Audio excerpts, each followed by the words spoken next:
Let's go! Hey everybody, Coach Scott here today. And today I got something coming from my heart now. I want to share something with you that's forever changed my life. That's right, it forever changed my life. It was 6 years ago, that I was in my backyard and I was throwing football with my two oldest boys.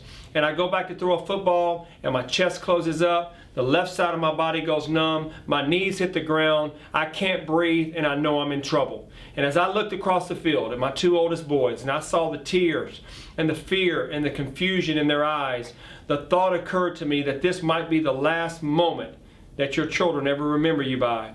And my wife's in a panic and she's dialing 911, and this is exactly what she shares with me, and I want to share it with you in the emotions and the rawness of that moment. She said, "Scott, you're going to die and you're going to leave me here with 6 kids."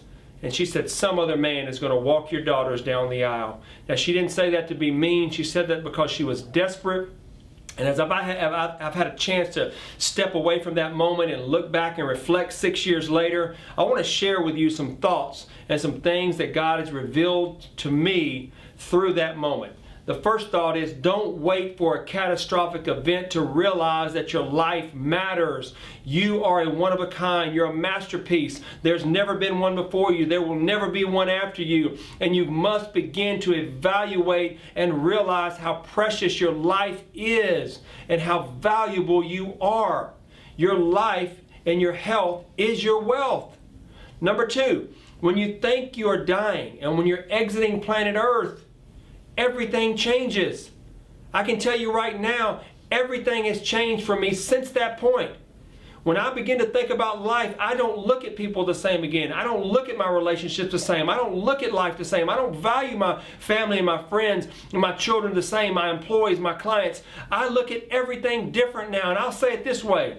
When you begin to change the way you look at things, the things you look at begin to change. Number 3, changing your mind is what changes your life. If you're ever going to be all that you were created to be, you must begin to change how you think about things. You must begin to enlarge your view of who you are and begin to value your life greater than you ever have before in the past. You must begin to change your mind. And number 4, you've got to always listen to your body and trust your instincts. You got to trust that small, still voice within you. And I'm doing this better and better every day. And I'm learning to trust myself more and more and believe in myself. And I'm saying the same thing to you. You must begin to believe in yourself. Because if you'll believe in yourself, then guess what will happen? You will begin to strengthen yourself. You will begin to fortify yourself. It will become your rod and your staff and your shield. And you can be all that you were created to be. And number 5, life is meant for you to live, not to practice. This isn't a practice life. This is a real life. And so you've got to value your life and you've got to do the things that makes you happy. You are responsible for your own happiness, not somebody else. And number 6, reliving the past will never create a healthy future. You've got to turn the page on your past.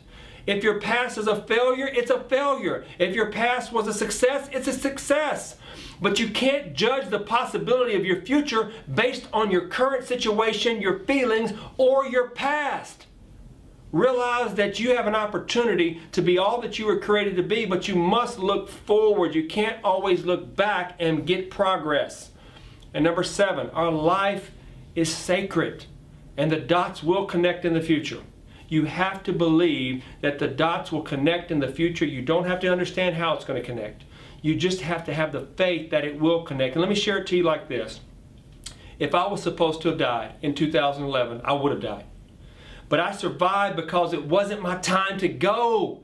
And that means God still has a purpose for me. And if you are still alive and you're watching this video today, then that means you have a purpose too. And if you haven't completed what you were put on earth to do, then guess what? Then your very purpose hasn't been fulfilled yet. And if your purpose hasn't been fulfilled, then the most important part of your life is still ahead. That means you have yet to make your greatest contribution. That's right. So stop stressing over trying to control everything in your life. You got to let go and let God. And I believe that some of you watching this video right now, There are some things in your life that you must let go of in order for you to climb out of the valley, out of the pit, so that you can reach the fullness of your destiny. And if you'll do that, I believe and declare you will be all that you were created to be. I hope this has motivated you and inspired you to take a closer look at your life, to evaluate and take an honest assessment of where you're at right now. And I hope somewhere deep down that you're willing to dig down and find that true greatness that we all have inside of ourselves.